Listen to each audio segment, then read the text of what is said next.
right, we should be good to go. Starting the stream up. Salute to Knicks Nation. Thursday night Knicks back in the building. Hope everybody's doing all right. We got no president right now, but one thing that brings Americans together, Al, is the New York Knicks.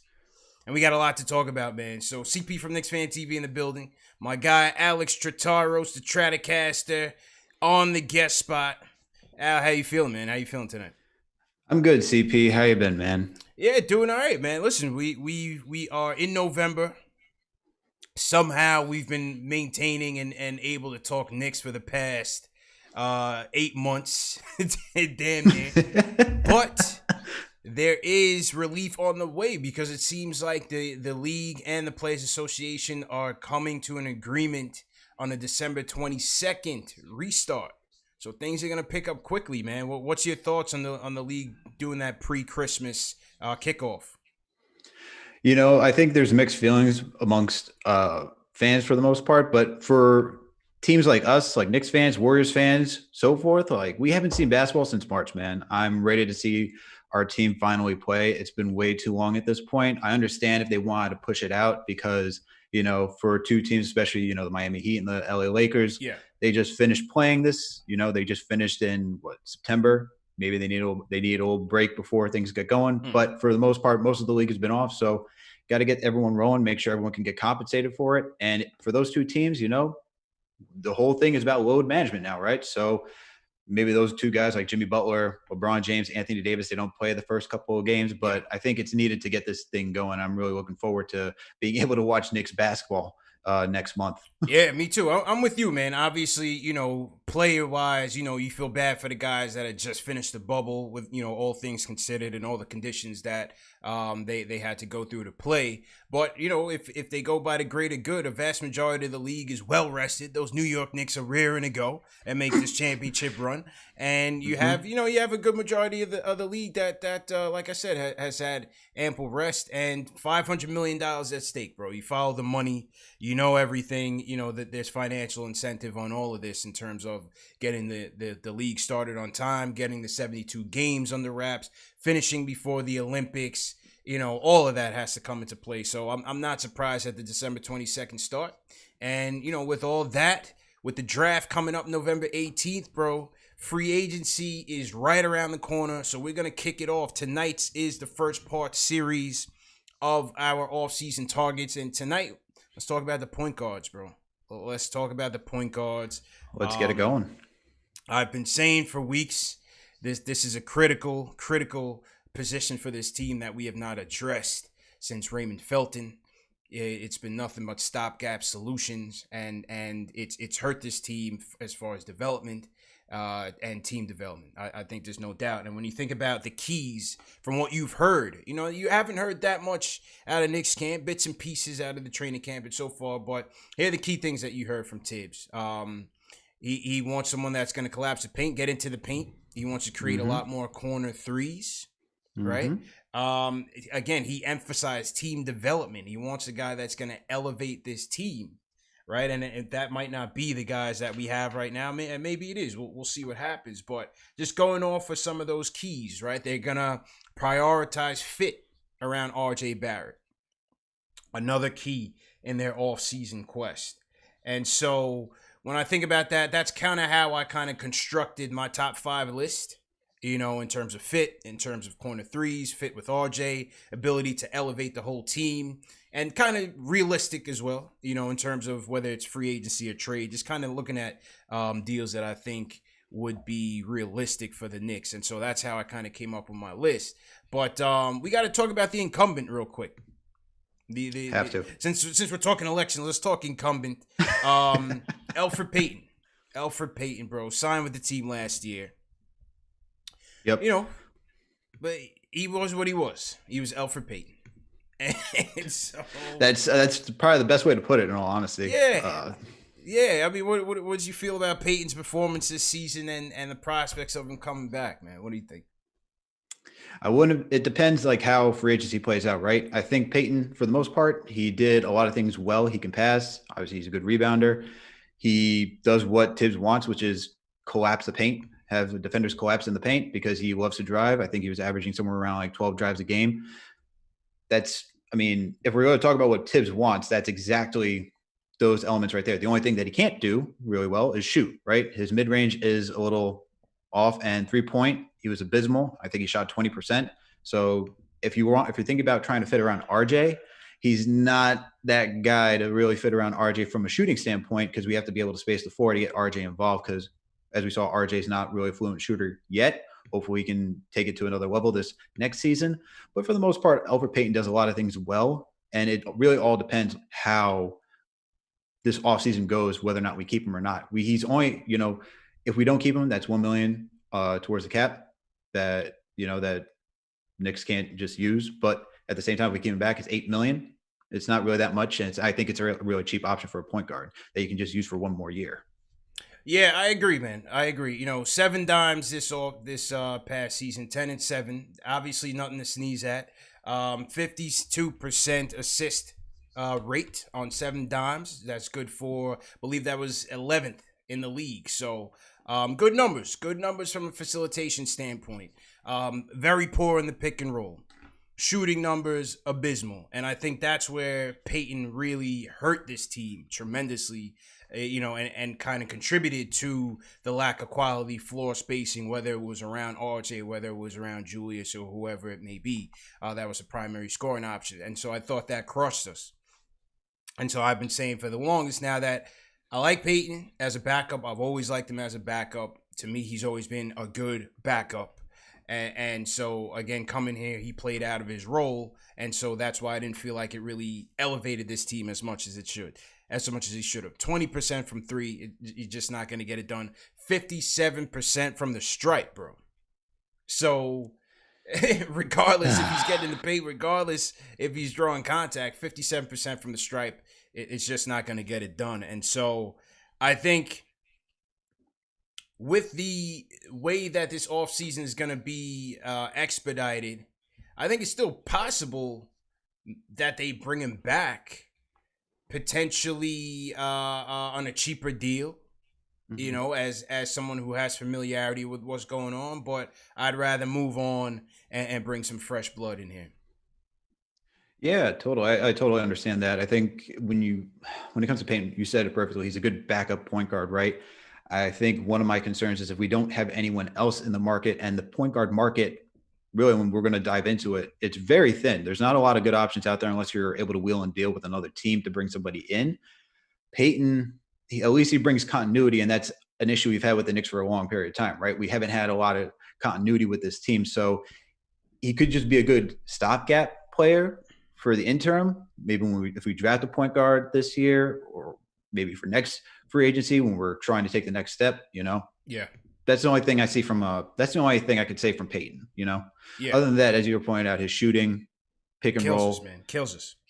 And he passed to, the number one, like he left guys open like RJ, number one guy who would just be left out in the wing just to shoot and force a lot of passes sometimes. And, he had a little errant, like little boneheaded plays here and there. I can't forget the Phoenix game where he just took that shot and just did not sink it. It was just a brick. Yeah, I mean, overall, I think he's a pretty good decision maker, but sometimes he gets a little heady. Sometimes. So we'll see what happens with Payton. But let's get into your top 5, man. Number 5. Oh, let's go. Right. Where you want to go? Honorable mention first, or you want to start off with 5? I'll start off with 5. I'll leave the honorable mention for the end. So yeah, that way, let's go. All right. So first one for me. Where is it? Where's my guy? Where's my guy? All right. So number 5, I got Lonzo Ball. Okay. That's he's number 5 on my list. Mm-hmm.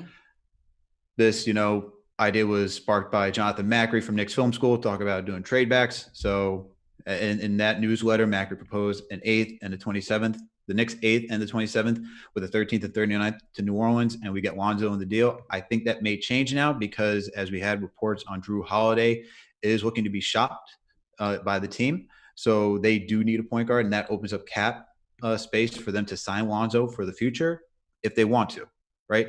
So for us, it depends on what type of package we can muster up to get him. I like the way Lonzo plays the game. He's a good he's always looking for the outlet pass. Yeah. He's looking to move in transition, looking to push pace. He's a really good rebounder. He can make some of those advanced reads. He worked on his shot. He shot very well from 3-point range this season. He shot 38%. I mean, that's awesome, especially from what he was shooting.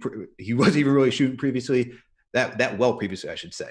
So I like Lonzo. It's just, the free agency market is not, there's not many guys. It's not a great market. It's not. Yeah. It's not. So I think if we could make a decent deal for Lonzo, I would try to get Lonzo. Yeah, not a great market. 11, 7, and 6 rebounds for Lonzo. Excellent rebounding guard as well. As you said, will push the pace. Worked on his 3-point shooting. Last 10 games shot 43% from 3. Last 10 games shot 43% from 3, 44% overall, 50 from the stripe. Again, yikes. 56% overall from the stripe. That you don't like. But you don't like it. Yeah. But again, as you said, as a guy that can push the pace, 3-point numbers have certainly increased, working on that as well. Lonzo wouldn't be a bad pickup on the right price. Yeah, I would like Lonzo. I mean, look, his jump shot, mid-range free throw, it still needs work, but if he can shoot 38% from 3, I think he can get there slowly but surely. Yeah. He's still young, right? I think he's only 23. There's still much more room for him to grow. He's not even close to his prime yet. Mm-hmm. I like him. Peyton tried to push pace, but we didn't have guys to push pace with. And also, if you're not maybe high on Frank, or if you're not high on DSJ, at least you get an established guy who's going to go into his 4th year. And then if you want to re-sign him, if you're the Knicks, if you do get him, there's nothing wrong with that. I think the qualifying offer would be $14 million for him the following season. Interesting indeed, man. As you said, with Jrue Holiday entering the market, let's see what the Pelicans have in store for Lonzo, right? What do they do in the draft? And what do they do with Lonzo? Because I do think they'll be motivated to trade Jrue Holiday. I think Brooklyn is going to be a favorite. We always hear Golden State as a potential.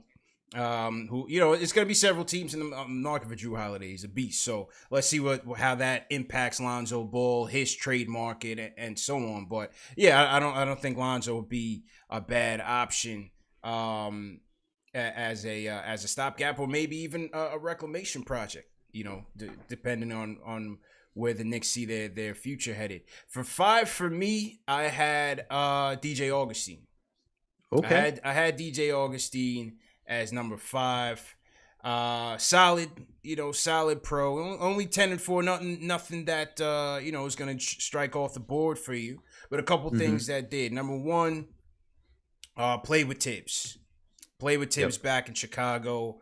Knows what to expect from Tibbs. DJ Augustin, he's a pro's pro. Had a fairly durable year this year with Orlando. Career with Orlando, 43, 38, and 86.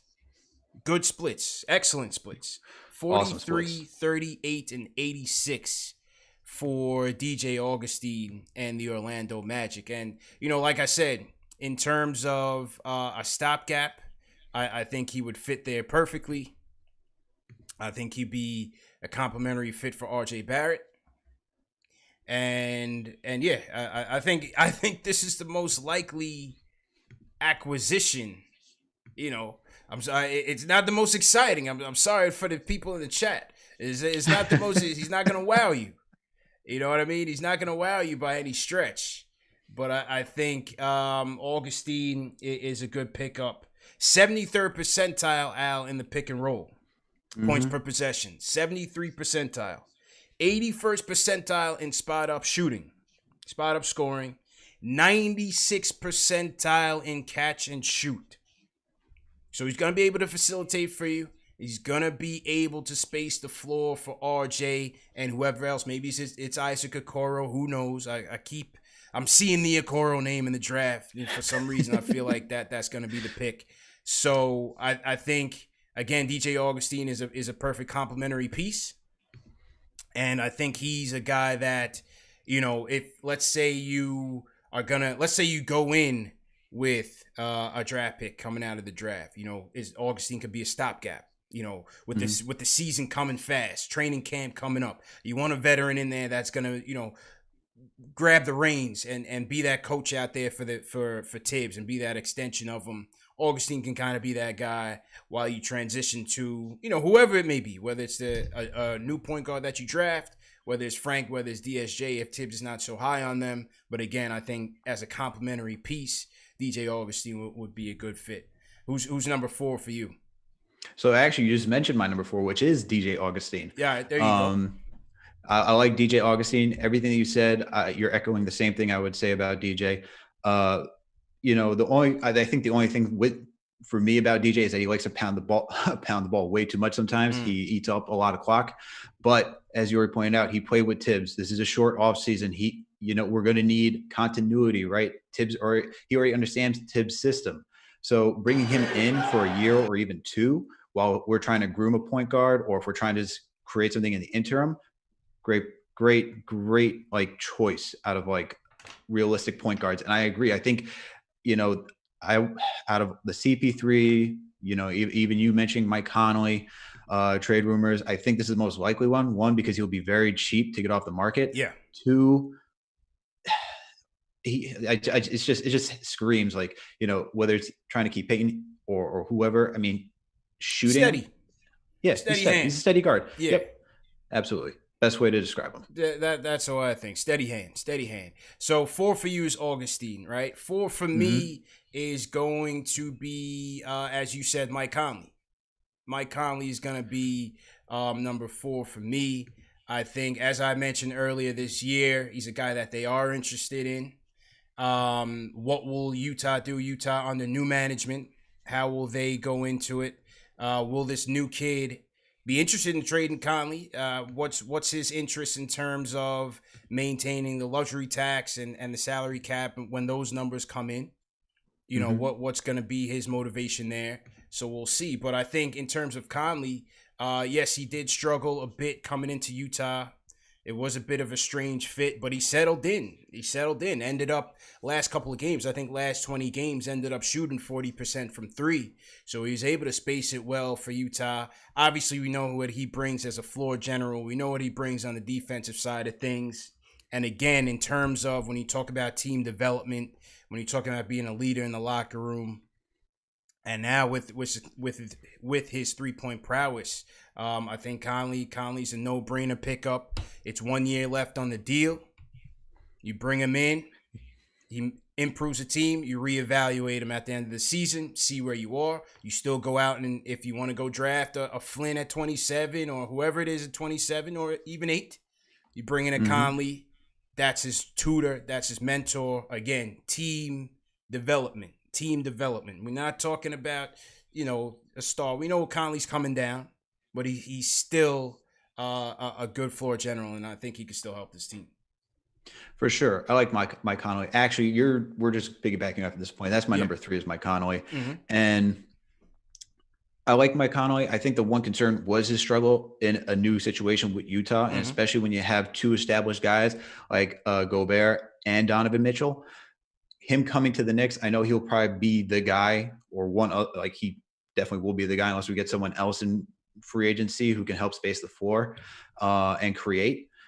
But for Conley, the concern is really, how is he coming into a new team? He was with the Grizzlies for so long that he was able to get comfortable, familiar with that offense, familiar with that system, familiar with the players. When he went over to Utah before the All-Star break, he was shooting 39% from the field, which it's a little terrifying for a point guard, especially when you're going to need someone to be creating.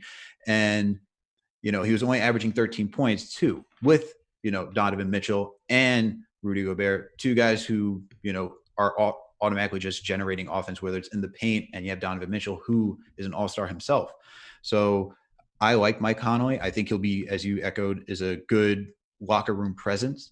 I like him for that reason. I think he'll bring consistency. Just the concern is, how will he transition coming over to New York and playing under Tibbs? I think defensively he'll be fine. Yeah.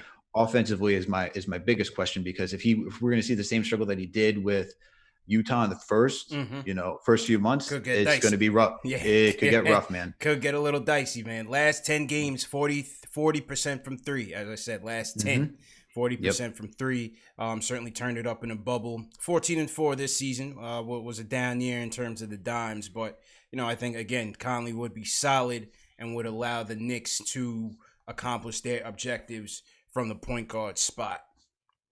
And again, bro, it's just when we talk about the team development, it's so critical, bro, because we talk about how many assets we have and the young players we have and whether or not they can be good or not, but without having that piece that makes them better, it's all about options, bro. But if your current core is not bringing any value to your team, you're limiting yourself in terms of how they make the team better or how they can make the team better via trade.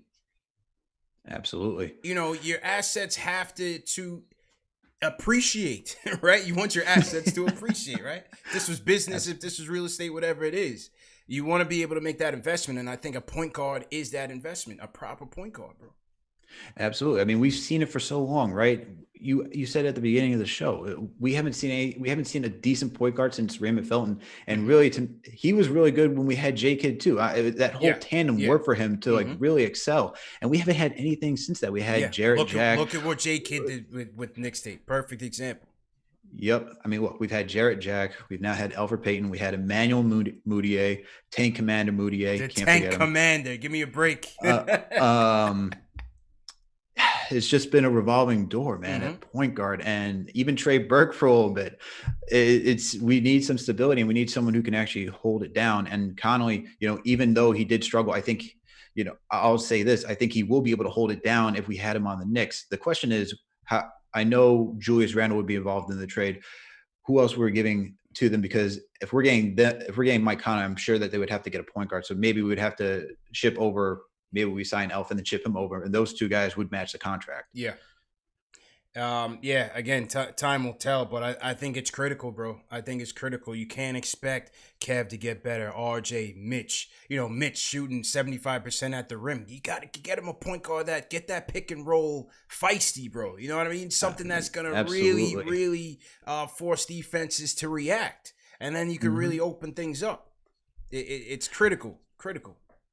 For sure. It's like football, right? The NFL. You need a quarterback. Point guard's a quarterback. If you have no quarterback, it's just not going. You're not going anywhere. It's just not going to get done, man. So to everybody in the chat, hit that thumbs up button for you boys. Haven't checked in on the chat in a minute. Creeping up on 600 in the chat. Still going strong.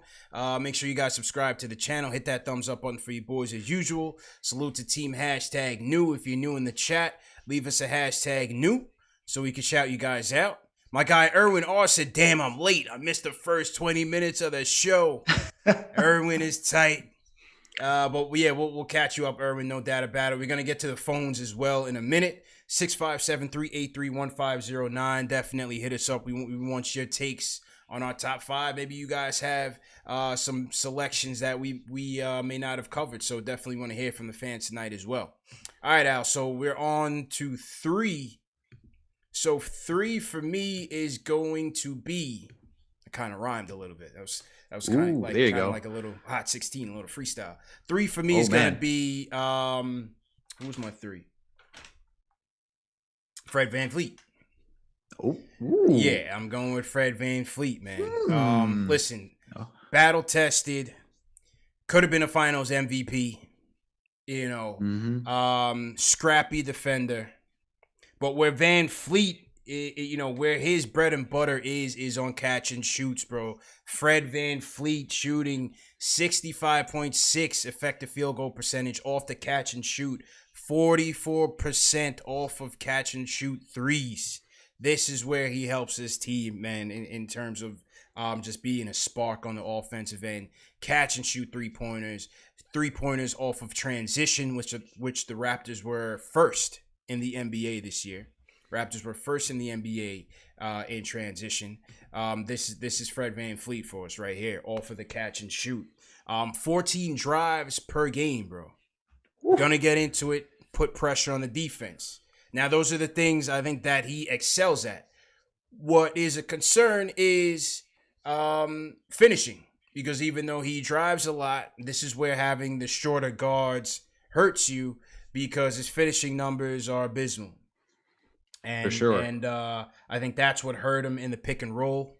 I think that's what hurts his overall floor game, because if it's not it's kind of feast and famine from three, and the intermediate game, gives you a bit of a pause again because of the size issues. Kind of hurts you. But again, what's not to like, man? Defense, scrappy defender, gonna get after for Tibbs. Floor spacer, excellent movement, excellent cutter, and the catch and shoot numbers are through the roof. Where was VanVleet on your list?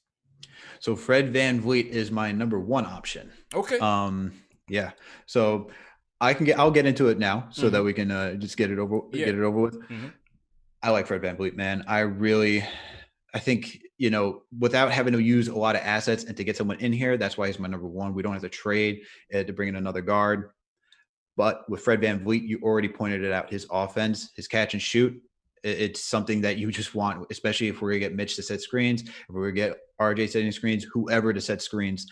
He's just going to get open. And the way that he loves to drive to the lane, you said it, 14 drives a game. That's just what Tibbs wants.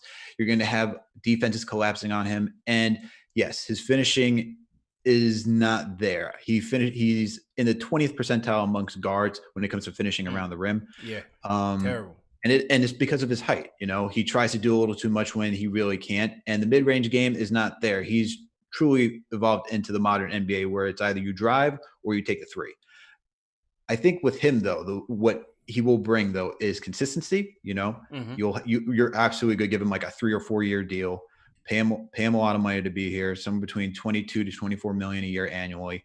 And with Fred VanVleet, you're getting a solid locker room presence. He's already been to the chip. He knows what he knows what it takes. Scrappy defender. Tibbs loves scrappy defenders. This guy was locking down Steph Curry in the NBA Finals. Like, he made sure he was suffocating Curry. It was so hard for him to get up a shot. Granted, sure, Clay was missing games, KD was missing games, but still, you're taking down the guy who was a two-time NBA MVP, league MVP. That's not a lot of people can do that. And the fact that he was doing it on the offensive end as well, he'll play both ways. And I think that alone will encourage the young guys that we have to see, oh, this guy's playing both ways. He's giving it all he's got. We got to follow the suit. He will be the leader if he came to the Knicks. Question is, does he want to come to the Knicks and take on that challenge? That's the $1 million question. That's the $1 million question. So I honestly, I see him staying in Toronto, but if we can get Fred VanVleet, I'd be so happy to have him, because at least I know we're getting in talent, and you need talent in order to elevate talent. Yeah, and I had the volume on the highlights for a second, so pardon that. But listen, he's a dog. I think he'd be a nice pickup here. I think the Knicks will entertain it. I think they will be in the market for him. The question is, how much will they want to pay? I think the Raptors will end up keeping him. I think the Knicks will be in the hunt. Maybe Phoenix, maybe the Hawks. Zach Lowe on his ESPN column felt like the Hawks could be a sleeper for VanVleet, because they also have some cap space to play with. So let's see how that rolls. But I do think the Knicks, Detroit, Phoenix, maybe the Hawks will be in the services. But I think the Raptors will be able to keep them and still be in the hunt for the freak, because I think this offseason and next all hinges on what the freak decides to do with the Milwaukee Bucks, whether he signs a Supermax now. Does he wait? Does he sign it now? Potentially request a trade next year? Who knows? But I think Miami's positioning for him. Toronto is certainly positioning for him. So what he does is certainly going to impact their free agent priorities, and then that's going to trickle down. So it's going to be an interesting domino effect. Yeah, absolutely. It's going to be really interesting to see what happens with Fred VanVleet this offseason, because it's really going to set the domino, as you said, effect for everyone else. Mentioning Atlanta, that'd be very interesting. I know we're just side topic, just because I know they want to get Trae Young a little bit more off ball so he doesn't have all the pressure. That would probably be like an easy fit over there, although their defense is abysmal. So that would be interesting. But if you want to take on a challenge, why not come to the Mecca? I'll just throw that out there. True story, man. And then it's a matter of, hey, what happens when you take him out of Toronto, right? Is he gonna still be the same guy? That's a gamble. That's a gamble that you're gonna take. Is he gonna be the same guy when you take him out of that system, take him out of Toronto? Time will tell. But I think VanVleet would certainly help the Knicks tremendously. Who's number 2 on your list? Number 2 on my list is CP3. Oh, okay. So, okay, all right, yeah. Here we go. Here we go. So, if we're going to talk about guys who elevate the level of play for everyone around them, we saw that with CP3 in OKC. That team was not even supposed to be in the playoffs. They had them outside, and he got them into 5th seed in the West. Man, everyone says CP3 was they were just already like considering them out, but he came in there, elevated the play for everyone, and was he brought consistency. He's a true floor general. He just puts everyone in the right position to succeed. Look at the way he got SGA and Dennis Schroeder to play, and Steven Adams, and even like we're talking about Dort too, right? Like, Dort was starting to play very well in the bubble. A guy who was just like that was just shocking like the world almost for like who is this guy? CP3 had a great season this year, put up awesome numbers. He can shoot, space the floor, excellent in the pick and roll, which is what we're going to need. It's just so hard not to like want him on your team. But the thing that would make you not want him on the team is the cost, right? Yeah. So what's it going to cost to get him? When it was initially reported back in February, March, it seemed like it was going to cost Reggie Bullock, either Frank Ntilikina or Kevin Knox, and maybe a draft pick to get him. Now, what was the most recent thing? I think the most recent mock trade that they had, not saying this would be the trade, just a mock, was Bobby Portis, Payton, Kevin Knox, Frank, and a future first. If that's the price, I'm out. And it's because we're giving up too many. We're giving up a future asset and too many young assets for a guy that's going to be with the team for 1 or 2 years. And I guess the other thing is a contract, right? Yeah. But for me, the contract for 2 years, who are we getting in 2021? So I would be fine with it. It's as you said, man. What is the price? What is the price, and what are you willing to spend? Our guy Macri thinks that it's gonna come down to New York and L.A. His family's in L.A. He's got a house in L.A. So he thinks it's gonna come down to New York and L.A. I have a couple questions for me. The positives, I agree with you all there. I think outside some people may disagree with me. I think outside of LeBron James, when it comes to team changers, LeBron James to me he's a team changer, which is what makes him great.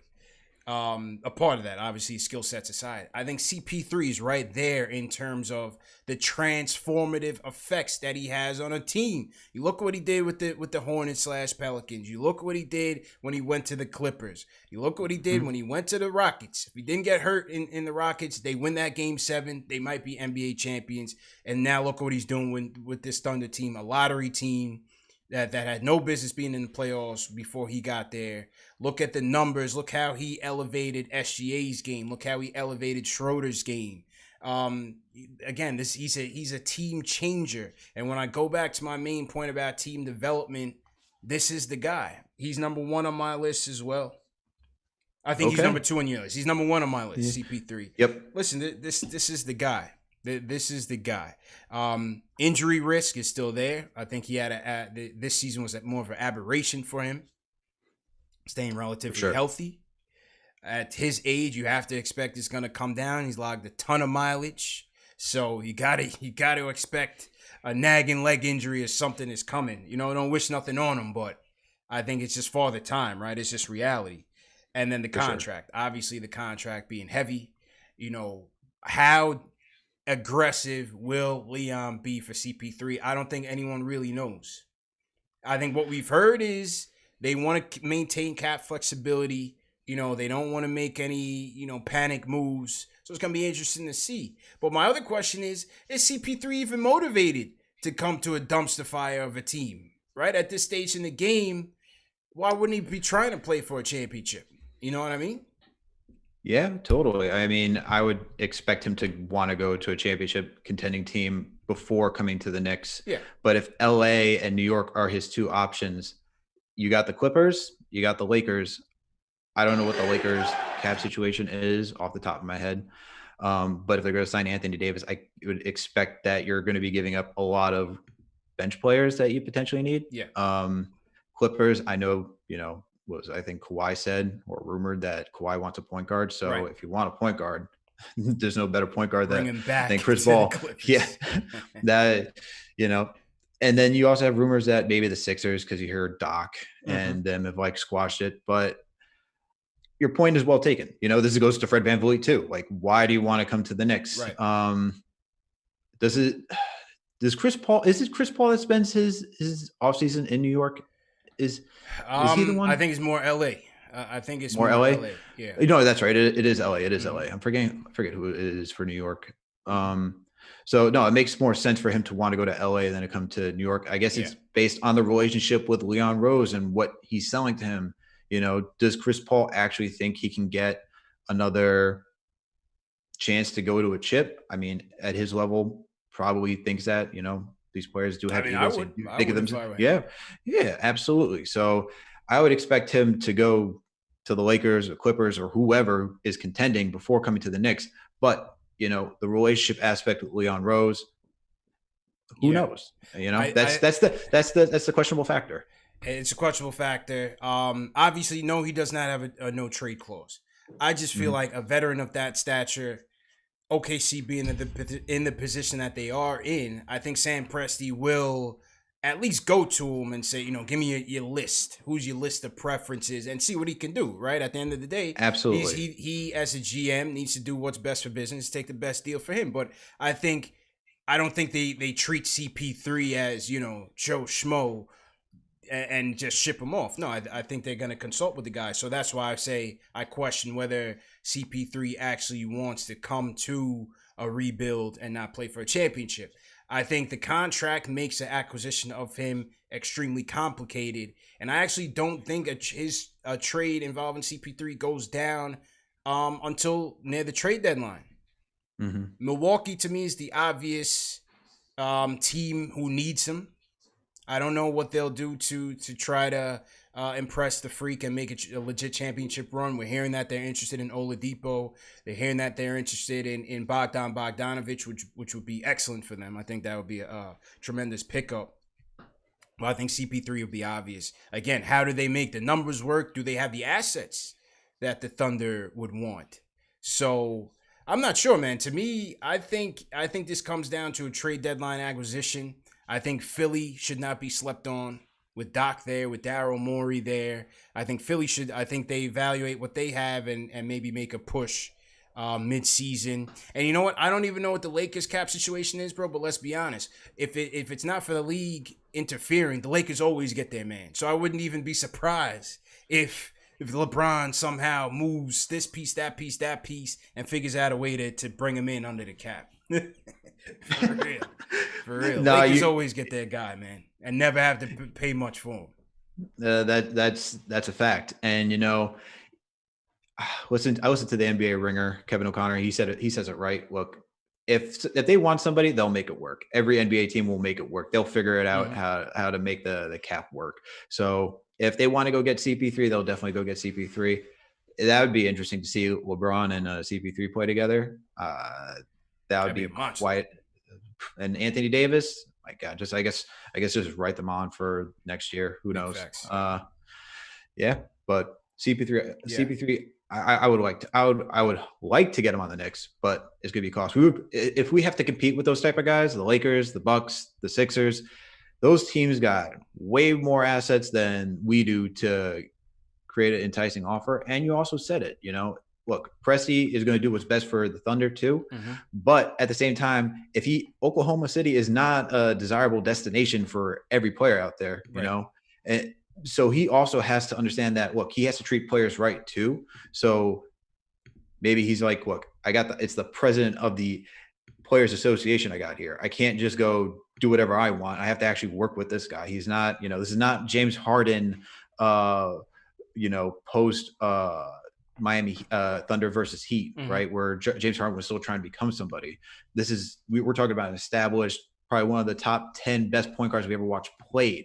So there's a level of respect that you have to give Chris Paul as well. Yeah, I agree with you 100%. But where I disagree with you is in terms of assets, because I feel like where we come in is, number one, we have the cap space to take them on. That's number one of all the other teams. We can do it easy. We have maybe the younger players that OKC may want to desire in terms of a Knox or Frank, a young piece that, that they may want to develop. And we have better draft assets. So I think we can make the deal quite easily if Leon wants to pull the trigger. Macri says that Presti has a deal on the table. It's up to the Knicks to take it. Let's see. Mm-hmm. Let's see what happens. Like I said, I'll be interested to see how aggressive Leon would be in taking them. If we have to part with a young piece, I wouldn't love it. But I think, again, the positive that CP3 brings to the team, I would have to take it. I wouldn't love it. Because it would be like a same old Knicks type of move to me. Mm-hmm. But I think he would help us, so much that I think it's worth the gamble. No, you're right.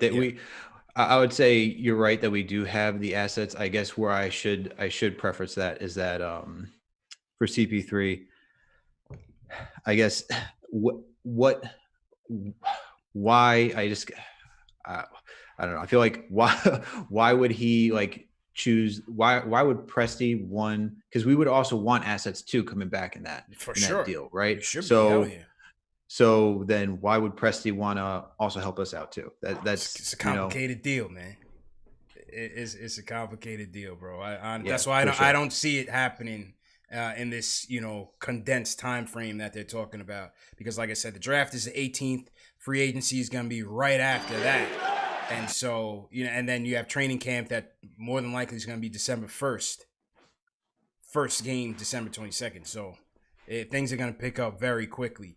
Salute to everybody in the chat. Once again, hit that thumbs up button for you boys. Salute to everybody on Team #New. Going to get to the phones in a second. CP from Knicks Fan TV checking in. My guy, Alex Trataros, a.k.a. the Tratacaster, on the guest spot. So there's one more person, because we had a pretty similar list. One more person from me would be Dragic. Goran Dragic. Okay. He was number 2 on my list, and we'll run our order after this. But I think Dragic is an interesting piece in terms of, again, Riley says he wants to keep him. Mm-hmm. With the freak chase, kind of complicating things. How much do they give him? I think the Knicks are in an advantageous situation that they could offer him a balloon contract or maybe even a multi-year contract, which, again, a guy his age you don't really want to do. But I think they have the flexibility to, overpay, quote unquote, where Miami may not, because they're looking for more flexibility when it comes to the freak. When you look at the Heat's offense, 7th in the league, with Dragic as their highest usage player. On ball, off ball, pick and roll, he's going to deliver for you. And he showed it to you in the bubble. Still got it. Dragic still got it. And I think he'd be perfect piece for the Knicks, man. I think Dragic would be a perfect pick for the Knicks. What do you think? I like Dragic. My thing with Dragic is I think he would still take less money to go back to a championship contending team. Right, I don't see why he would want to, this is for a lot of these guys, why do you want to join the Knicks? And for his stage of his career where he can just be a guy coming off the bench with Miami and let, I guess, Kendrick Nunn take the next step. Why? I don't see, we'd have to throw him a lot of money, and we will have that capability to throw him a lot of money. But for 1-2 years, you just want to come help rebuild a team where, he had an injury in the bubble. If he stays healthy, I think that's a different Miami team. I think we get a different series. Not saying Miami would win. I think it's just make a different series. Yeah, make it a bit more interesting. Yeah. Sure. Miami got real banged up in the end. For sure. So with him, I think he would still take less money and stay in Miami. I think they'd still work out a deal, and it would just be tough. I would love to get Dragic in here. He plays so well. He creates floor spacing. He knows how to read. I wish we got him the initial time where he was on the market, but I would love it. I just don't see him. I agree. Wanting to make that decision. Mm-hmm. Yeah. I definitely agree with you. 36% from three, not crazy, but won't kill you. I think Dragic he's a guy that, as you saw in the bubble, elevates his game. 0.94 points per possession in the pick and roll, which is better than Westbrook, Jamal Murray, Drew Holiday, De'Aaron Fox, and Conley. So again, like I said, on ball as a pick and roll ball handler, off ball, I think Dragic can kill you from both ways, man. So I think that'd be an excellent pickup. As you said, motivation is key. I don't see it either. Him walking away from that situation in Miami, he seems like a loyal dude. They gave him a chance. He was kind of the first kind of cog in that new team kind of post Wade. For sure with Dragic. So I think he stays as well. For sure. Yeah. I would like to get him. I think I would put him on I want to put him on my list. I'm just thinking realistically, are we in the market to even get him for a guy who would probably want to stay in Miami? Yeah. With Chris Paul, Fred VanVleet, like I put Fred VanVleet because I think it's more likely that we throw a young guy a lot of money and he wants to come through and try something new. And for Dragic, he's at the later end of his career. And I think if we threw him a lot of money, he already made a lot of money through most of his career. So money's not an issue for him. It's how does he want to go out? Yeah. So that's what I'm thinking. Great point. So my 5 was DJ Augustin 5, Mike Conley at 4, Fred VanVleet 3, Goran Dragic 2, and CP3 1. Alex is 5, Lonzo Ball 5, DJ Augustin 4, Mike Conley 3, CP3 2, Fred VanVleet 1. So what do you guys think? Salute to everybody in the chat. Hit that thumbs up button for you boys. What do you think about that list, man? CP3, Dragic, Fred VanVleet, Conley, DJ Augustin for me, for Al, Fred VanVleet, CP3, Conley, DJ Augustin, and Lonzo Ball. For sure. Can I get my my honorable mention in here? Let's hear from the fans real quick, and then sure. And then get to our mentions. We definitely want to hear from the people. They hit that thumbs up button for you boys for a reason. Hit that thumbs up button. Let's get to it. Daquan from Brooklyn up first. Daquan, how you feeling, bro?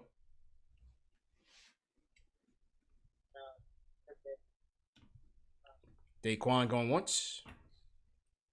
I don't think Daquan was ready. He wasn't ready for that no-look pass, Al. Come on, man. We'll get back to Daquan. Let's go to Harlem World. Baron, what's going on, bro? Yo, what's going on? Yo, get the thumbs up button for your boy. Yo, listen, all I know is this. We could go get all of those guards y'all talking about. But it's going to take away from one major thing. And the one major thing is this. We're not going to get an opportunity to see what grown kids look like. Talking about Ntilikina, talking about Smith. Listen, you want to go get garbage, Fred VanVleet, they nice and all of that. But they're bargain pickups. They're not going to move the needle. They're not going to get us to 30. They're going to get us to 30 to 35 wins. Come on, that does nothing for the team. We need to build that foundation. Listen, watch out for Jared Harper. All of these guys they talking about, look at Jared Harper. He got the stroke. All he got to do is get in Tibbs' system. Once we see these kids in a system, then we can decide on who we want to spend money on. Not spending no draft pick, no capital, no cash on nothing. We got 3 draft picks this year. After next year, then we can see. Let this young group get 30 wins. Baron, hold on, bro. Hold on, Baron. Hold on. Let me stop you right there, Baron. Though, but who's the core of this team? Who is the core of this team? The 2 players that is the core of this team is who? Mitchell Robinson and Barron. And that's all that matters right now, bro. That's all that matters right now. I understand, yes, you got to see what happens with Frank. You got to see what happens with DHA. I understand that. But from the Knicks standpoint, these are the 2 guys whose development you want to be invested in for the future. And that's why I think it's imperative that they bring somebody in that can help these guys elevate their game. Yeah, you could bring Frank off the bench. You can bring DSJ off the bench. Let them earn it. But for the betterment of the team, I would consider some of these guys on the list. That's just me. That's just my opinion. Go ahead. All right, for the betterment of the team, if you started building around R.J. Barrett and Mitchell Robinson, you need somebody that's going to take a back seat, that's going to sit back and say, these are the kids running the team. Yeah. There's nobody getting paid millions that's going to sit back and say, oh, let me drop this ball down here to Mitchell Robinson. That's not going to happen. So why bring somebody in that we're paying millions already when we already got the cash? We sitting pretty with the cash already. So we sitting pretty with the cash. Let's go through this year, take our lumps. It's going to be the same lump. If you get any point guard, does that put us in the playoff? No. If it doesn't, then we're doing the same thing. No, we're not doing the same thing. No, we're not. We're not doing the same thing, Baron. I appreciate the call, man. Appreciate the endorsement, too. He came in with the proper etiquette, Al. He said, hit that thumbs up button for you boys first. I like that. He can call anytime. I like Baron.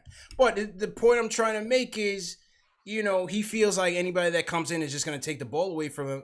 These guys that we listed, these are selfless players. Even Payton, to a certain extent. Mm-hmm. But these other guys are going to bring another dimension to the game, including scoring, which is major, man. When you don't know what RJ's projections are going to be from a shooting standpoint, and you have Mitch, who's more of a rim-running, finisher, you need some scoring punch in there as well. I think that's what these guys can help bring, along with running your offense and making your younger guys better.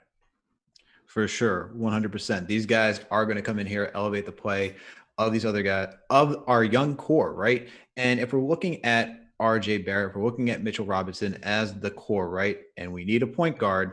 Look, we're going to have to pay somebody to come in here and do something, okay? If we're talking about Fred VanVleet, who we have to give a lot of money, the thing is that we have Mitchell Robinson for a short period of time and RJ Barrett on very sustainable deals right now. We can pay somebody for, RJ Barrett's going to have 3 years before he has to get paid if he's that good. Exactly. And if you have to pay Fred VanVleet for 3 years and then we have to pay RJ, we paid VanVleet for his prime, and then we could re-sign him for maybe a short-term deal or move on to somebody else. You're going to have to pay somebody who's established to come in here regardless. And, I think this is a new regime. I think under Thibodeau, we're not talking about Steve Mills, the Scott Perry regime, where it's like, all right, we paid Randall. Randall's going to be the featured guy.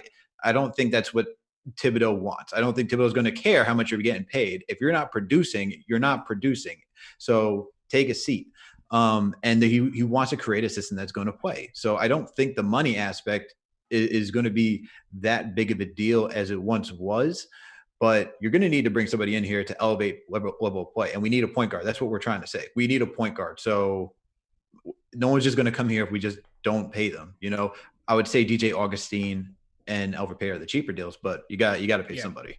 Listen, there's nothing. Again, I'm Frank Hive. I'm a member of the Frank Hive. Salute to everybody in the Frank Hive. If you're a member of the Frank Hive, leave a hashtag Frank Hive in it. I'm a member of the Frank Hive, but I'm a realistic member of the Frank Hive. I feel like his role is off the bench, and I feel like he's gonna grow into a solid glue guy. Probably finish in certain scenarios, especially on from a defensive standpoint. Frank's role will be fine. I think. Listen, if they want to, go in with DSJ. Okay, I feel like they should probably move on, go in a different direction, get another spark. But if they feel like they want to continue on his development path, fine. But I wouldn't leave that as plan A. I would not leave that as plan A. And again, I thought it was telling of the very little that Tibbs said during that mini camp. When they asked him about Frank, they asked him about DSJ. He said, yeah, he kept it PC in the beginning, good players, talent, blah, blah, blah, blah, blah. But then he said, team development is going to be critical. That's what he said. And I took that as him saying, we're not just going to throw all these kids out there because they're kids. Mike Miller said the same thing last year. Fizz said the same thing last year when they talked about, development, G League, so on and so forth. They talked about team development. What is the proper way for these kids to develop? Is it all playing minutes together, or is it, observing film, whatever the case may be? I think we have to take that into consideration. For sure. And look, development comes in many shapes and forms, right? It's not for some teams, look, Brandon Ingram, when he was out on the Lakers, when they had D'Lo and everybody, they were playing them 30 minutes, trying to get them as much exposure as they can, trying to get them up to speed. That's one way to do it. Is it successful? Not for everybody. For our team, it's, look, take a seat on the bench, watch how guys play. We're going to insert you. We need good, valuable minutes out of you guys in order for you to earn more minutes. We're not just going to let you go out there and, fail and then try to learn that way. It's good. There's going to be a rope with Thibodeau on how much these guys can play. And like you, I'm part of the Frank Hive too. Like, I want to see Frank succeed. I think he's more of a bench player, as you're saying. I don't see him as that starting guard. He would have to really be shooting lights out and do a lot of other things that we're not seeing right now for him to even be a starting point guard on this team. And with DSJ, I also want to see DSJ too. I want to see him succeed. I think he might need to change the scenery. And Frank off the bench. Yeah. That'd be, yeah. I mean, look, we gave that, I think they were trying to connect Thibodeau to DSJ when DSJ was coming in through the draft, right? Mm-hmm. And I can see it. He had D Rose, athletic guy, loves to dunk, loves to drive. DSJ loves to do the same thing. Totally get that. But these guys are just good. They need to learn. You can't just throw these guys out there. DSJ has so much more. He has so much to learn, man. Passing, just making reads and all that type of stuff. Mm-hmm. There's so much more for him. And he has to work on that jump shot. Both of these guys got to work on their shot. And for DSJ, he's got to work on his passing. Point blank. And decision making. Yeah. Point blank. That's all we're saying. Let's go down to ATL. Sam is with us. Sam, what's going on, man? Hey, what's going on, CP? What's going on, Alex? Y'all hit that thumbs up button for your boys. Hit that thumbs up button for your boys. Yes, sir. How you feeling, bro? What's your points tonight? Say here is let's be real here, okay? With the Augustin and the Conley, I think those are the two most likely deals that's gonna happen. Mm-hmm. Because like you said, CP, I don't see OKC giving us CP3 for nothing. Bag of chips, I don't see it happening. I don't see Fred VanVleet leaving Toronto. Don't see it happening. Now, what I would like to ask you about is, though, I know the Knicks said that they're willing on taking undesirable contracts. How do you feel about us looking into San Antonio and possibly taking Aldridge off? Spurs, they know they're not making the playoffs. How do you feel about us taking Aldridge and maybe their 11th pick in a trade scenario? I mean, fit-wise, wouldn't love it. You know what I mean? Fit-wise, wouldn't love it. LaMarcus Aldridge did his day. He should have been a Knick. You know what I mean? And many moons ago, should have been a Knick as a rookie. Doesn't space it as much as you would like him to. How much years does he have left on his deal? I got to take a look at his contract. Does anybody know what LaMarcus Aldridge's contract looks like? I think at most 2, but I think this is his last year. I want to say this is his last year on the deal. Interesting. I mean, listen, if you're talking the 10th pick and last year on his deal, if you got to wedge him in and still try to trade Randall, of course. But it wouldn't be ideal from a team standpoint. I wouldn't take him on. He's still skills. He still could ball out. But certainly on the downside. What do you think, Alex? For sure. So he's got one more year left on. This is his last year. Then he becomes an unrestricted free agent. He's making $24-25 million this year. He doesn't really space the floor. You said it. I mean, he's up there. He's 35 in age. What much can we get out of him? I think if we're trading back now to get LA for 1 year. No, I think he was saying as a salary dump, if they threw in the number 10 pick. But again, I don't know what San Antonio's motivation is for this free agent market. You know what I mean?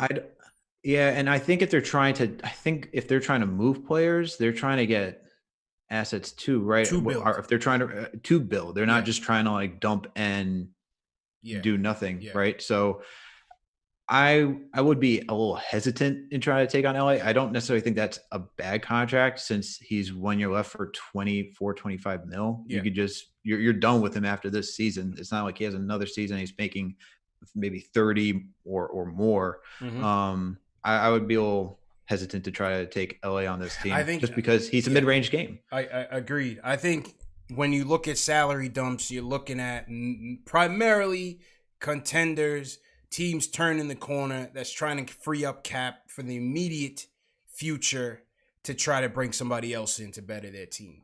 So if San Antonio, I've seen people talking about, Blake Griffin from Detroit. I just don't see teams like that giving you draft picks when they need those same draft picks to build their team back up. You know what I'm saying? For sure. Yeah. Interested nonetheless. I think, Pete, there's some chatter in the chat, people saying that they've just approved the December 22nd start. So here we go. All right. Things are about to kick off. Here is Woj. NBA PA player rep vote has completed, approving a December 22nd start, 72-game regular season. Financial terms coming up. Expect the trade moratorium to be lifted prior to the draft.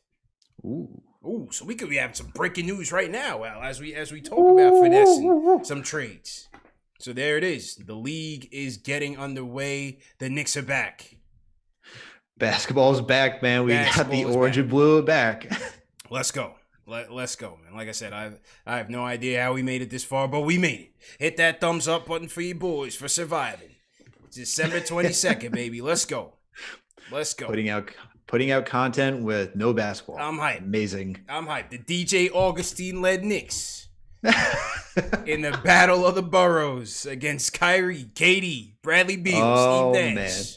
Everything they got going on, man. It's gonna be crazy. It's gonna be a wild. It's gonna be a wild season, yes, and we're gonna probably have to play our division a lot, right? Heavy division games, man. It's gonna be rough. Oh man, we're gonna get a beating. Yeah, definitely, man. All right, back to the phones, man. Let's get to as many as we can before we wrap up. Salute to everybody in the chat. Hit that thumbs up button for you boys. Salute to everybody in team #new. Let me salute some of the super chat before we go to the phones. Actually, let me salute some of our supporters who support us. Louis B. Salute to Louis B. He says, hope the league puts our Knicks back on Christmas Day. That noon slot is a family tradition for my brothers and I. Everyone smash that thumbs up button for you boys. Big Lou from Staten. I think Westchester Knicks have a better chance of being on Christmas Day, Al. At noon. Watch Iggy. Oh, man. Iggy and the boys, Kenny and the boys, Jared Harper taking on Sioux City. Oh my God. Chico Fernandez says, CP Alex, great work. Hayes is still my number one guy in terms of Killian Hayes. If not, then a 3-and-D wing and Ty Terry at 27 later on. I can't take this anymore. 11-18 get here already. So Chico Fernandez, he's beasting right now. I'm with him. Yeah. Next week we'll do our mock draft next week. And the draft show lineup November 18th is looking beastly as well. So we got some fire content coming. Payback Carter, my guy Payback Carter, he broke the news, said the league will start on the December 22nd. Confirmed. Salute to Vlad, $25 super chat. Salute family, Vlad, definitely appreciate you. AKA Blade Pinder Hughes. And Louis B mentions it again. NBA back December 22nd. Knicks better be a Christmas Day lineup. Louis B's all over, man. He wants to be at MSG Christmas Day. Doesn't seem like any fans will be allowed in the beginning, but I did read somewhere that they in some arenas maybe 25 to 50% capacity. So we'll see.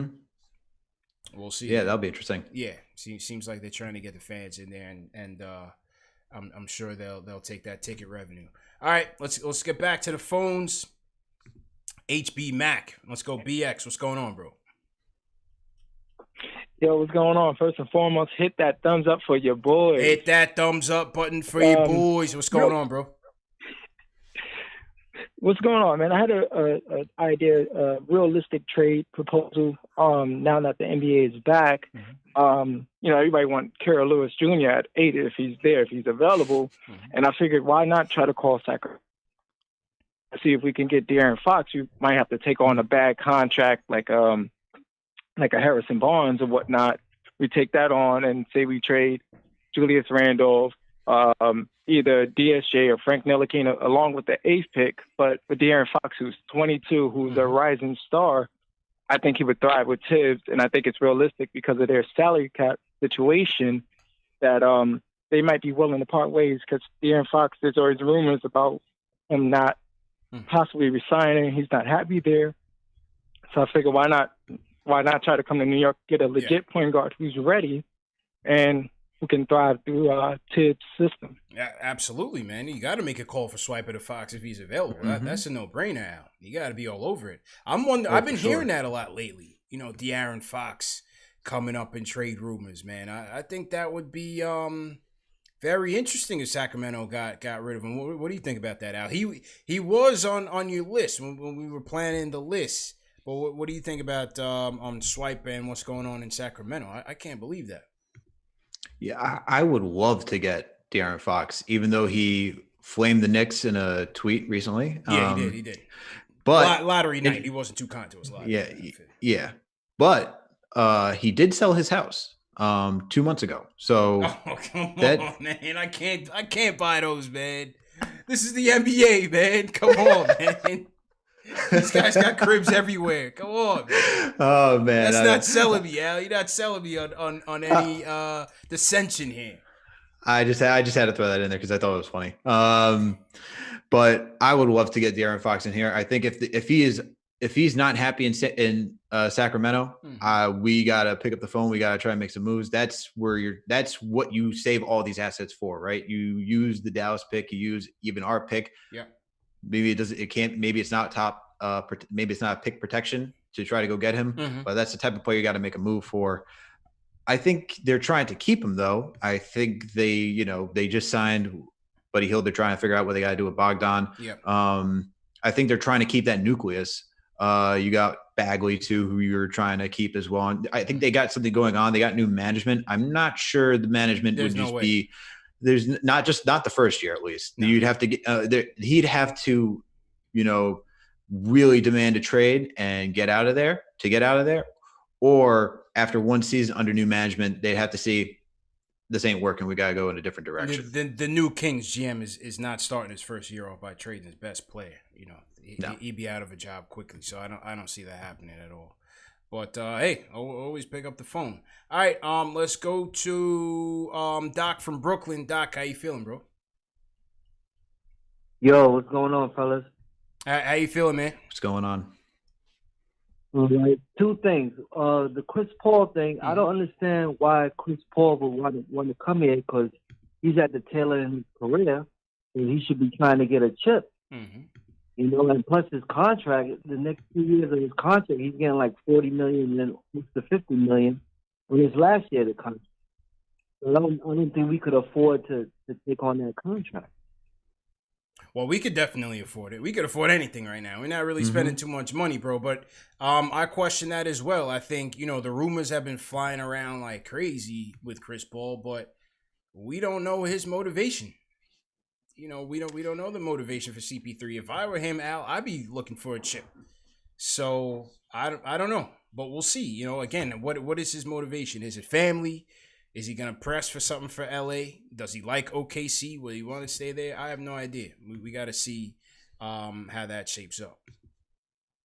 Yeah, absolutely. I think for him, he's in a different situation than Dragic and Fred VanVleet, right? He's not a free agent, so.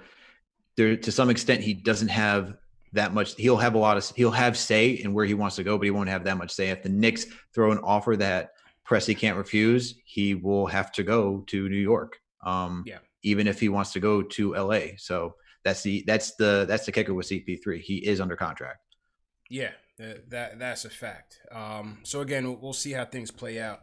All right, let's get back to the phone. Brooklyn is in here heavy, man. If anybody's from Brooklyn, shout out Brooklyn. Throw your cities in the chat, man. Let's see where everybody's checking in from. Salute to everybody in the chat once again. Let's see if Daquan was back. He was getting some ice cream earlier. Left us hanging. Left us on hold. Daquan, what's going on, bro? What's going on, guys? How you feeling, man? Good to have you back. What's your points? I'm good. I'm blessed. Good to be here. First and foremost, shout out to CP. Shout out Alex. Thumbs up for your boys. I wanted to talk about the CP thing because I feel like the path for CP ain't really as clouded as you guys think. Just off the strength that the teams that could need him, if you add him to your team, it takes away the potential of getting Giannis. Like Miami, they want Giannis, so why would they get Chris Paul? Lakers, they want Giannis, so they won't go Chris Paul. And Milwaukee, they don't want to go Chris Paul because if they go Chris Paul with Giannis and they don't win, and Giannis leaves, then they stuck with Chris Paul with no ring.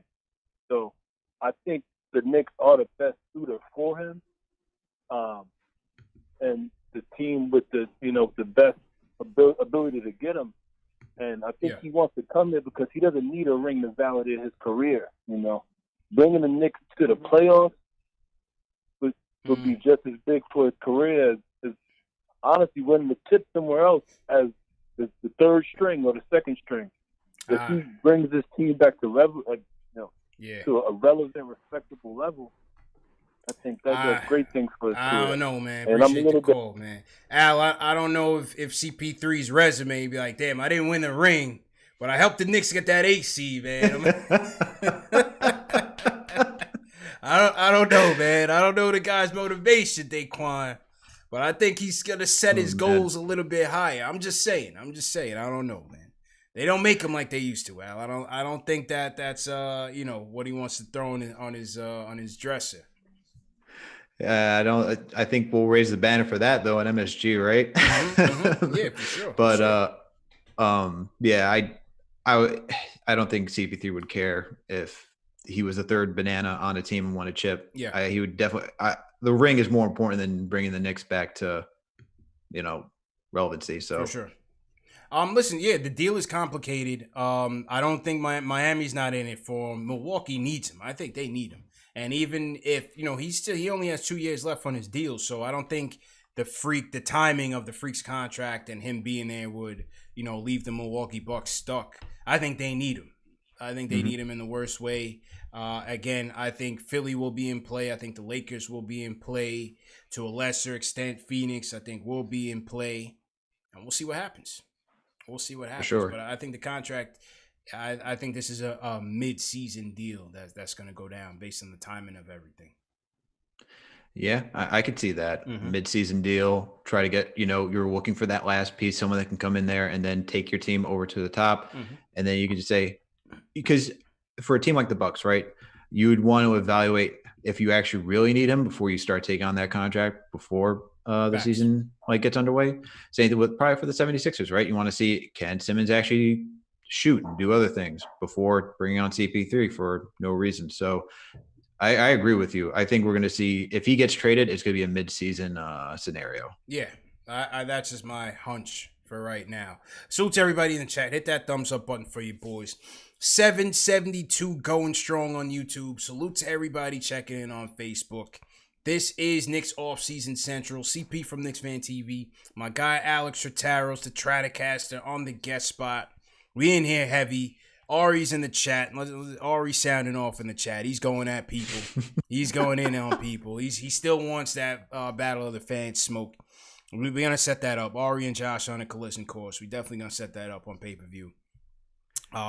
Salute Maurice White. He said he's checking in from North Dakota. Okay. Will from LI checking in always. Jamon Pascal checking in from Indianapolis. We got Jay checking in. Bed-Stuy, do or die. There we go. Dead the Hype. Brooklyn on the check-in. Bed-Stuy, do or die as well. So we got Jay, Dead the Hype in here. Let's get it. Shan from BK checking in. Brooklyn's always in there heavy. We got Ofoye Azua checking in from ATL. Okay. Shout out Chill Smith. White Plains 914. Shout out Chill Smith. 914. Yeah. No doubt, man. Salute to everybody, bro. Real quick, we got 2 more calls before we close out. But the city jerseys, Al. I don't think I got your reaction to this. And I did post this in the community section of the channel, and the people were sounding off like crazy. Did you get a chance to see him? What was your initial reaction? And what's your reaction now that things have kind of settled in? Initially, when I saw them, I was not pleased with it at all. The whole tie-dye feel of it with the circle around the number, I wasn't really feeling it. But now it's slowly started to grow on me, especially with all these different alterations with the sleeve. I think you posted it with the multicolored sleeve that they got, tie-dye sleeve. And I saw one with the black shorts with the old New York logo on it. And that was also multicolored as well. So that was the shorts is what made it fire. I was like, okay, if this is the getup that we're getting, I'll totally work with that. Yeah. But the jersey itself wasn't really feeling it. But seeing it on RJ after the crop and everything, I could feel it. Yeah, it was a little. You know what it is with us? We're so used to the classics, man. We're so used to the classics that it's hard to see anything else. You know what I mean? As the Knicks jersey. But I think first we got to understand is that, the city jerseys for all these teams is it has a certain aesthetic to it. It has a certain theme to it. It's kind of an unorthodox look to your standard jersey. So I think we got to put that into context. It looks like they went with a playground basketball look. Number one, the NYC Nike logo. First of all, that's one of my favorites. They used to put those on a lot of the Air Force Ones back in the day, and I have a pair of orange and blue Air Force Ones with that NYC Nike logo on it. So I love that look. The number 9 with the medallion, it looks like a Subway token. The Knicks always love that Subway token look. I think that's what they went with it. City never sleeps on one side, New York Knicks, and kind of that gradient kind of color scheme going on. I don't know. I think City never sleeps is kind of, I don't know. It could have been better. It could have been a little bit better. You know what I mean? I mean, you could have thrown the Mecca in there. Yeah. And I think that would have been... Hit that thumbs up button for you boys. Something a little bit more catchy. You know what I mean? Yeah, man. For sure. Yeah, go ahead. I'm going to put the camera on you while I get these kicks to show the people. Go ahead, bro. Yeah, no, I think with the city jerseys, and I thought you were actually going to say that most of them aren't that great, which I see. Like, some of them are just not that, like, appealing from what I saw. I think the best one I saw right now was the Spurs. Theirs is pretty classic, which I like. I like that classic look. They do like the medallion. I mean, rocking the old there it is. the old 2012, 2013 warm up, Knicks tape. So the medallion is something like I'm with a medallion. It's the city that never sleeps. It's the tie dye. We wanted the black jersey. Yeah. I was expecting more, and we're the city of fashion, man. We're the city of fashion. So I thought it could have been a little better. I was like, something. We got to set the game up, Yeah. Yes, I like the fire one, the firefighter ones that they had, and even like last year's was pretty solid. Those are all right. Last year's was pretty straightforward. These are the joints I got these. These are some Uptowns, we would call them, but these are really some mid-top Air Force Ones, all blue. The Nike jewel check. You don't see a lot of the Air Force Ones with the jewel check anymore. And the NYC blacktop NYC logo, Nike logo is my favorite joint that they put on the Air Force Ones. I wear these to a lot of Knicks games. It doesn't bring us any luck. We catch several L's in them, but I'm in there looking clean, as always. Always decked out. You know what I'm saying? Got to be fresh, man. These are my favorite pair of Knicks kicks. Those are fresh, man. I love them. Yeah, appreciate it, bro. Appreciate it. All right, couple more calls and then let's wrap up. Good show though, man. Good show, Al. Let us know what you guys thought about our point guard list too, man. All right, let's see who we got. We got Joe from Yonkers. My guy Joe. Last call. The closer. Joe, how you feeling, man? Cheers. What's happening, CP? How you doing? Good, man. Good, man. How's everything? I just want to talk about LaMelo Ball, about the way he's slipping. They say I was thinking a possibility of us going up and trading for LaMelo Ball and bringing in CP3. I think CP3 playing with LaMelo will bring out all his potential and kind of do the same thing what he's done with Shea Alexander. So I think that'd be just absolutely good for him, good for RJ, having LaMelo and CP playing together. Yeah, I think that would be ideal, man, and appreciate the call.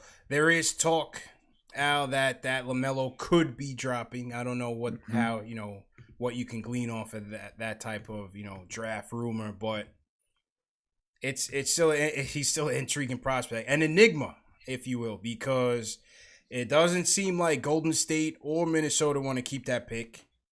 So clearly there's some question marks on the prospect of LaMelo Ball. I'm with Joe. I think he could certainly use some seasoning at the next level. The tutelage of CP3 I think would be fantastic, rather than just giving him the keys somewhere. Playing under a mentor like a CP3 would be excellent for LaMelo, man. Gonna be very interesting this draft and seeing where all these guys, fit. For sure. I think that'd be perfect. That'd be ideal, right? There's no one better to learn from than CP3. Yeah. And he said it right. Joe said it, like Shai Gilgeous-Alexander. You can even throw Dennis Schroeder in there. Dennis Schroeder was contender for a 6th man of the year. So that was all due to, or most of it was, some of it, I won't say all, or some of it was due to CP3. But that would be quite the tandem to have in New York. My question is, how much in assets are we moving to get, if LaMelo's dropping and we got to move up, that means we got to give up something to go get him. And then we also got to trade people and trade assets to go get CP3. So my question would be, how much would all that cost? And are we saying that you're essentially saying that LaMelo is going to be the point guard of the future for a very long time? For sure. I think I did say during the night of the lottery, I thought that just looking at who the draft order, I think, and I still think it's going to go this way. I think Minnesota goes with Edwards. I think and we'll get to the mock draft next week. I think Golden State will go with Wiseman. I think it's very possible that Charlotte goes Okongwu, which could leave LaMelo to the Bulls at 4. And then I think the price comes down a bit. Again, how aggressive will the Knicks be if they really like him that much? I don't know. Time will tell. But I think that's a very realistic possibility. I don't know about you. No, I think that's a totally realistic scenario. Look, there was talks that the Knicks were ready to move assets to trade up to get LaMelo, right? Mm-hmm. So if he's going to slip, that comes back in play. So I would not be surprised if they did it. He is a very intriguing prospect. His playmaking alone is just otherworldly. So I would love to take a chance on LaMelo Ball if he's there. Question is, will he be there? And is he actually going to drop that far where we can make a move? Yeah, I agree, man.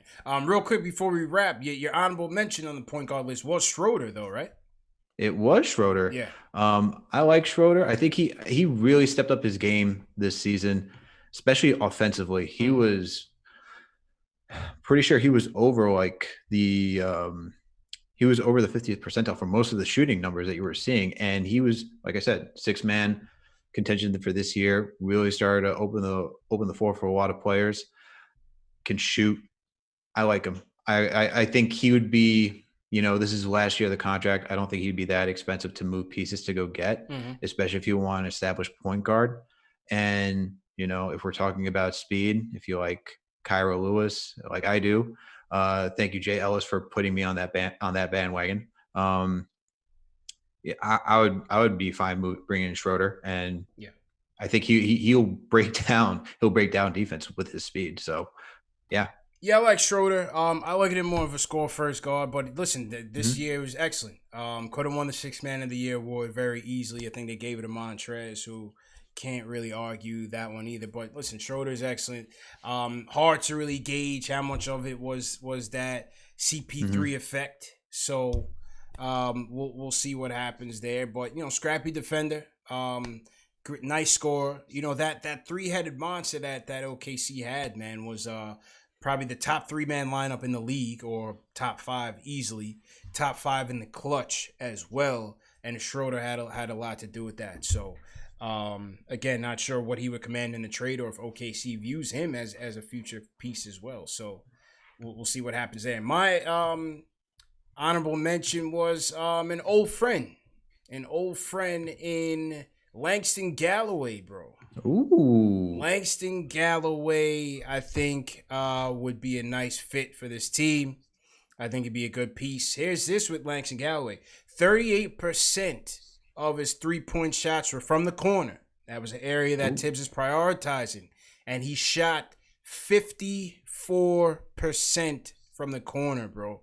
54% from the corner 3, 40% overall from 3. I think Langston has been battle tested. I think he brings a leadership quality to the locker room. He's a good kid. Great in the community, would fit right alongside RJ, whether it's off the bench or whatever they want to do with him. A nice little off the bench piece, but provides that scoring efficiency and a guy that he knows what it takes. He's been under the bright lights of MSG before, and I think he would be a cheap option if Detroit doesn't feel like bringing him back. So I think Langston Galloway would certainly fit here for sure. For sure. I like Langston Galloway. And he came up through our Westchester system too, Came right? up through the system. More of a tweeter, more of a two guard, not really a point guard per se, but at 6'1", I kind of threw him in that point guard selection as my honorable mention. So we'll see, man. But next week, let's do the shooting guards next week. And as we continue, go through the positions, we're definitely going to do the mock draft next week. I spoke to Ian Begley today. Ian Begley, we're working on potentially the day after the draft because things are going to roll quickly. So I think Begley's coming through day after the draft. Stay tuned for that. So we rolling now. We rolling, man. We getting into it. December 22nd. Knicks are back. Put some respect on their name. I'll throw the camera on you, man. Great show, man. Let's sign out. CP, thank you as always for having me on. I love coming on the show. I appreciate the work that you do. Knicks Fan TV, really bringing Knicks Nation together. Love everything about this channel. Please make sure to hit that thumbs up button for your boys and subscribe to this channel. But you can find my stuff at Hoops Habit. I'll be covering the Knicks over there. And you can check out my podcast, Knicks, Jets, etc. If you're a Jets fan and you are still even intrigued in this 0-8 season, come listen out to our episodes. But yeah, CP, thank you again. Yes, sir. Double dose of therapy when he talking Knicks and he talking Jets, man. Double the pain. Oh, Double the pain. For sure. Yeah, man. But salute to everybody in the chat once again. Hit that thumbs up button for you boys. You know what time it is. Great show, CP, Alex. We gave you guys our top 5 point guard targets for the offseason. What did you guys think? My list was CP3, Dragic, Fred VanVleet, Michael Conley, DJ Augustin, with Langston Galloway as the honorable mention. Alex's list, Fred VanVleet, CP3, Conley, DJ Augustin, Lonzo Ball and Dennis Schroeder as the honorable mention. So let us know what you guys think. Salute to the mods once again. Dave, TM, Above the Rim, Key Sinclair, anybody who I forgot. Always appreciate you guys helping out on the show. Salute to Vampiro checking in from Las Vegas. Salute to everybody out in the West Coast.